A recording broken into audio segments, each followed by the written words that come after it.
오늘 하나님께서 우리에게 주시는 말씀은 마태복음 12장 14절에서 21절 말씀입니다. 마태복음 12장 14절에서 21절 말씀으로 제 성경으로는 신약 성경 19페이지 정도에 있습니다.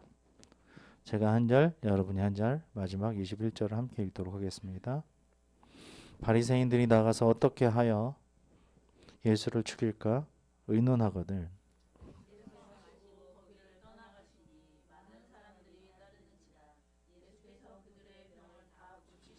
자기를 나타내지 말라 경고하셨으니 보라 내가 택한 종 곧 내 마음에 기뻐하는 바 내 사랑하는 자로다. 내가 내 영을 그에게 줄 터이니 그가 심판을 이방에 알게 하리라.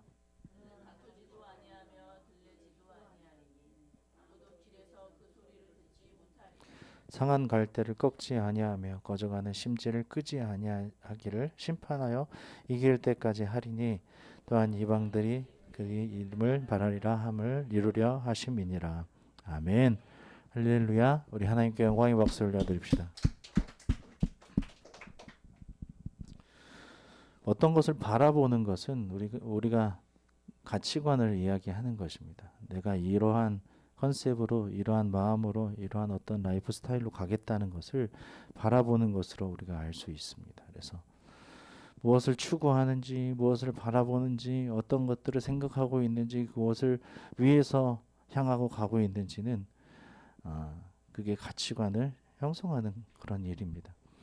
마찬가지로 바라본다는 것은 또 믿음을 의미하는 것입니다. 말씀해 보시면 믿음은 바라보는 것들의 실상이요 보지 못하는 것들의 증거니라 이런 말씀이 있습니다. 그래서 믿음이라는 것은 바라는 것들입니다. 그런 것들의 실상이고 보지 못하는 것들의 증거이기 때문에 오늘 보시면 무엇을 바라봐야 하는지 그리고 바라보는 그 믿음으로 우리가 서야 하는 것이 무엇이는지 말씀을 통해서 보기를 원합니다. 오늘 말씀을 보시면은 하나님 나라의 참된 안식을 성취하시고 선포하신 예수님의 사역을 선지자 이사야가 예언한 하나님이 택하신 종의 사역의 성취로 설명을 하는데요. 이에 대해서 바리새인들이 어떠한 행동을 하고 있는지, 일단 그의 행동에 반해서 예수님은 또 어떠한 말씀을 하시고 어떠한 대응을 하시는지 말씀을 통해서 살펴봅시다. 14절과 15절을 함께 읽겠습니다. 바리새인들이 나가서 어떻게 하여 예수를 죽일까 의논하거늘 예수께서 아시고 거기를 떠나가시니 많은 사람들이 따르는지라 예수께서 그들의 병을 다 고치시고. 아멘. 이전 시간에 우리가 무엇을 들었습니까? 어떠한 말씀을 들었습니까? 안식일의 주인이신 예수님, 그렇죠?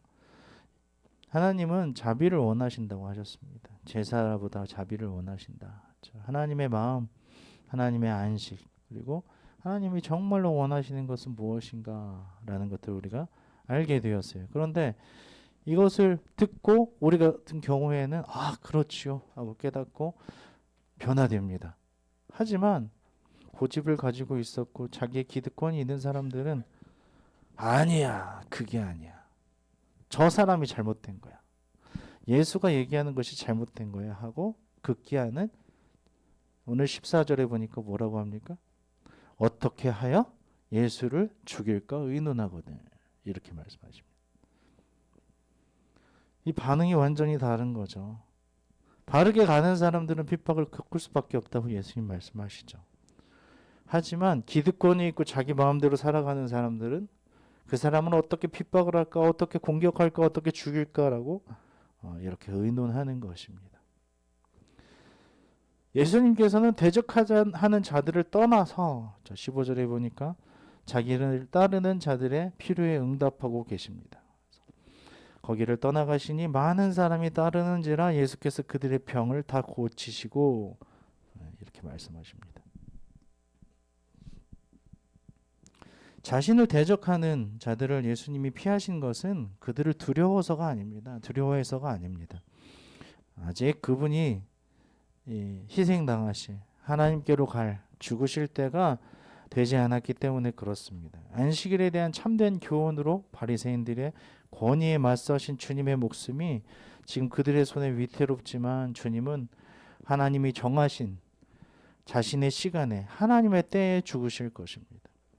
지금은 제자들을 가르치시고 병든 자를 고치시고 하나님 나라의 백성들을 부르시는 때입니다.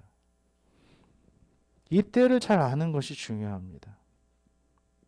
성급하게 무슨 일을 행할 때에 우리는 실수를 많이 할 수밖에 없습니다. 하지만 기다리고 있다가 어떤 행동을 한다든지 말을 하면 때에 맞는 말이나 행동이 되는 것입니다. 은쟁반에 놓인 금사과 같이 얼마나 귀합니까? 이것이 우리에게 보여주시는 예수님의 지혜입니다. 새 학기를 시작하면서 우리가 해야 되는 것이 무엇입니까? 때를 아는 것입니다. 그 말을 급하게 할 수 있지만 기다렸다가 때가 왔을 때 그 말을 했을 때 너무너무 적절한 것을 우리가 알 수 있습니다. 행동도 마찬가지입니다. 행동을 빨리빨리 하는 것이 중요하지만 빨간불이 아직 지나지 않았는데 갑자기 건너는 것은 사고를 유발할 수 있듯이 파란불이 켜지고 차가 오지 않았을 때에 그 초록불에 건너가는 것이 매우 중요한 것처럼 이 때를 예수님은 정확하게 캐치하시고 알고 그대로 행하셨던 것입니다. 지금은 제자들을 가르치시고 병든 자를 고치시고 하나님 나라의 백성들을 부르시는 그런 때입니다. 죽음의 위협 앞에서도 자기 백성의 필요를 채워주시는 그 주님의 자비가 오늘 우리와 함께 하심을 감사함으로 누리시기를 우리 주님의 이름으로 축원합니다. 아멘. 16절을 함께 읽겠습니다. 자기를 나타내지 말라 경고하셨으니. 아멘. 예수님께서는 자신이 누구인지 이야기하지 말라고 사람들에게 경고하셨어요. 왜 그러셨습니까? 사람들의 오해를 방지하기 위함이셨습니다. 만일 예수님이 베푼 놀라운 이적이 널리 알려질 경우에 병든 자들이 고쳐지고 죽은 자가 살아나고 보지 못하는 사람들이 본다. 그 당시 메시아를 간절히 기다리고 있던 유대인들은 예수를 육신의 질병을 치유해주고 로마의 압제에서 자신들을 구원해줄 정치적 메시아로 떠받들 우려가 충분히 있었다는 것입니다. 지금도 카리스마가 많은 사람들은 교주와 같이 많은 그런 따름을 받고 있는 것을 우리가 볼 수 있지 않습니까? 이런 리더십이 있으면은 사람들이 많이 따라요. 그리고 어떤 왕국을 세우려고 하는 것이죠. 그렇게 되면 영혼 구원을 위한 메시아의 십자가 사역이 크게 방해를 받을 수밖에 없었기 때문에 예수님은 방금 치유를 받아서 크게 들떠있는 자들에게 이적을 발설치 말 것을 엄중히 경고하시는 것입니다. 예수님께서는 세상의 방식대로 자신이 드러나시기를 원치 않으셨습니다. 주님은 사람들이 잘못된 동기로 주님께 나오는 것을 원치 않으시기에 자신의 기적에 대해서 사람들에게 말하지 말라고 경계하시는 것입니다. 경고하셨습니다. 경고. 자신을 추종하는 세력을 모아서 지상 왕국을 건설하려 오신 것이 아니라 겸손과 자기 희생으로 하나님의 왕국을 세우시려고 오셨기 때문입니다. 결국에는 하나님의 뜻대로 하나님이 원하시는 어떤 그 시간에 하나님의 나라가 임하도록 하시는 것이 예수님의 어떤 미션이고 이곳에 이 땅에 오신 목적이었기 때문에 그것을 끝까지 이루어드리는 것이 예수님께서는 정말 중요했기 때문에 그렇게 발설하지 말라고 하시는 것입니다. 우리는 어떠합니까?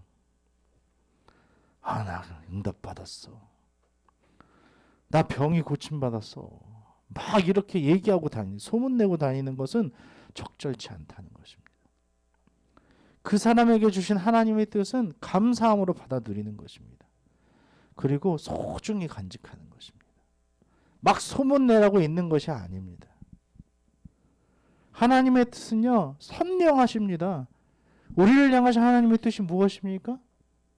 태초부터 우리를 약속하시고 계획하시고 사랑하셔서 희생하신 그 하나님의 그 사랑이 그 뜻입니다.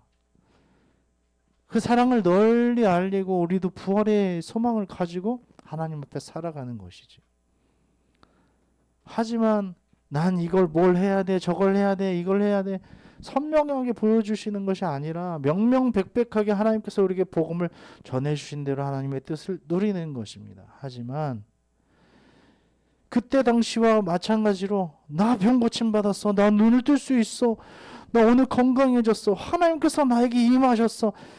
하나님의 뜻이 임하여 나 지금 뭘 하고 있어. 막 이런 것들은 오늘 우리에게 말씀하시는 거예요. 말하지 말라. 나타내지 말라. 나타나지 않아도 결국에는 나타나게 되어 있어 라고 말씀하시는 거예요. 왜 저 사람 행복하지? 왜 저 사람 멀쩡하지? 왜 저 사람 기쁘지? 궁금해하는 사람들이 나타난다는 거예요. 그때 소망에 대한 이유를 묻는 자들에게는 예수님의 소망을 이야기해 줄 수 있다는 것이죠. 하지만 먼저 나서서 나 이래 나 이래 나 이래 막 자랑하는 것처럼 간증이라고 얘기하는 것은 하나님의 뜻을 망쳐버리는 것입니다. 이러한 은혜가 있기를 원합니다. 발설하지 말라 했을 때에 소중히 간직하고 하나님 나에게 이러한 기적을 행하여 주셨구나. 이러한 하나님의 은혜를 주셨구나라고 소중히 간직하고 하나님을 바라보고 주님 오시는 그날까지 열심히 아름답게 살아가시길 주님의 이름으로 축원합니다. 아멘. 17절에서 21절을 함께 읽겠습니다. 이는 선지자 이사야를 통하여 말씀하신 바 보라 내가 택한 조 곧 내 마음에 기뻐하는 바 내가 사랑하는 자로다. 내가 내 영을 그에게 줄 터이니 그가 심판을 이방에 알게 하리라. 그는 다투지도 아니하며 들레지도 아니하리니 아무도 길에서 그 소리를 듣지 못하리라. 상한 갈대를 꺾지 아니하며 꺼져가는 심지를 끄지 아니하기를 심판하여 이기를 때까지 하시니 또한 이방들이 그의 이름을 바라리라 함을 이루려 하심이니라. 아멘. 예수님은 하나님께서 선택하시고 기뻐하시는 메시아입니다. 할렐루야. 아멘. 이러한 타이틀을 얻는다면 우리 얼마나 기쁠까요? 이사야 선지자를 통해서 말씀하신 거죠. 내가 택한 조, 곧 내 마음에 기뻐하는 바, 내가 사랑하는 자로다. 내가 내 영을 그에게 줄 터이니 그가 심판을 이방에 알게 하리라. 심판을 이방에 알게 하는 사람. 이사야 선지자가 예언한 대로 예수님은 메시아로 오셔서 하나님의 구원 약속을 완성하는 일에 철저히 아버지의 뜻에 순종하고 계십니다. 그런데 예수님은요, 다른 메시아라고 얘기하는 자칭 메시아들과는 다르게 조용히 사역하고 계세요. 조용히. 그 당시에 수백, 수천, 수만의 예수가 있었대요. 메시아. 그러니까 예수가 아니라 메시아가 있었대요. 내가 메시아야. 내가 메시아야. 그 중에 세례 요한도 한 사람으로 생각하는 사람들이 많았다는 거예요. 메시아라고. 그런데 세례 요한은 그렇죠. 나는 그 자가 아니야. 나는 그분의 신을 들기도 부족한 사람이다 라고 말씀하십니다. 일찍이 이사야 선지자는 장차 오실 메시아를 이렇게 설명하고 있었습니다. 뭐라고 하시냐면 이사야 42장 2절에 보면 외치지 아니하며 목소리를 높이지 아니하고 그의 목소리가 거리에 들려지지 않을 자로 묘사했습니다. 예수님은 자신을 메시아로 드러내지 않은 채 자비와 치유와 사유의 사역을 소리 없이 진행시켜 나감으로써 하나님의 왕궁을 착실하게 건설해 나가셨다는 것입니다. 그런데 이 메시아는 화려한 왕권을 휘두르며 오시지 않으셨어요. 죄의 권세 아래 붙잡힌 자들을 겸손과 자비하심으로 구원하셔서 참된 안식으로 평화로 이끌어 주시는 온유한 통치자로 오셨다는 것입니다. 주님의 이름에 모든 민족들이 희망을 걸었듯이 오늘 우리에게도 주님의 이름만이 희망이 되시는 것입니다. 할렐루야. 아멘. 21절 보니까 뭐라고 하십니까? 이방들이 그의 이름을 바라리라 함을 이루려 하심이니라. 이것을 위해 오셨다는 거예요. 심판을 외치시면서 이 이방들이 그의 이름을 바라는 것, 상한 갈대를 꺾지 아니하시고 꺼져가는 심지도 끄지 않으시고 불을 살려서 결국에는 주님의 이름을 바라게 하는 그런 사역으로 이끄시는 분이십니다. 우리 교회가 조용하다고 해서 아무 일도 일어나는 것이 아니라 예수님의 사역을 집중해서 볼 필요가 있습니다. 외치지 않으셨고 목소리를 높이지도 않으시고 그의 목소리가 거리에 들려지지 않지만 그 소리 소문 없는 그 복음의 다이너마이트, 그 폭발력이 넘쳐나서 결국에는 이 모든 세계에 가득해진 역사가 일어나는 것입니다. 할렐루야, 아멘. 이 메시아의 이름을 부르는 것, 이 메시아의 이름을 바라는 우리 모두의 삶이 되시기를 주님의 이름으로 축원합니다. 아멘. 14절을 함께 다시 읽겠습니다. 바리새인들이 나가서 어떻게 하여 예수를 죽일까 의논하거늘. 아멘. 안식일의 수호자로 자처하던 바리새인들은 장차 안식일을 성취하신 안식일의 주인을 죽이려고 시도합니다. 우리가 살아가는 데 있어서 믿음 생활, 신앙 생활을 하면서 이러한 일들이 많이 일어난다는 것입니다. 이는 영적인 삶보다 자기들의 관습을 사랑하며 자기들 자신이 안식일의 주인이 되어서 백성들을 위해 명령자로 서고 싶은 그 교만함 때문에 그렇습니다. 교회 안에도 가정 안에도 여러 그 어떤 공동체 안에도 항상 이런 일들이 있어요. 내가 주인이야. 내 말대로 해야 돼. 누가 그렇게 가르쳤나요? 아무도 그렇게 가르친 사람이 없어요. 하나님도 그렇게 말씀은 안 하셨거든요. 너무 놀라운 것은 하나님은 우리에게 항상 인격적으로 사랑하시면서 말씀하시고 질문하셨는데 하나님을 대언한다, 내가 교회다라고 하는 사람들이 더 강력하게 이렇게 관습과 어떤 자기들의 그 주인의식을 나타내는 것을 볼 수 있습니다. 얼마나 안타까운 사실입니까? 명령자로 서고 넌 이거 해야만 해. 왜 그거 지키지 않아? 라고 얘기하는 것입니다.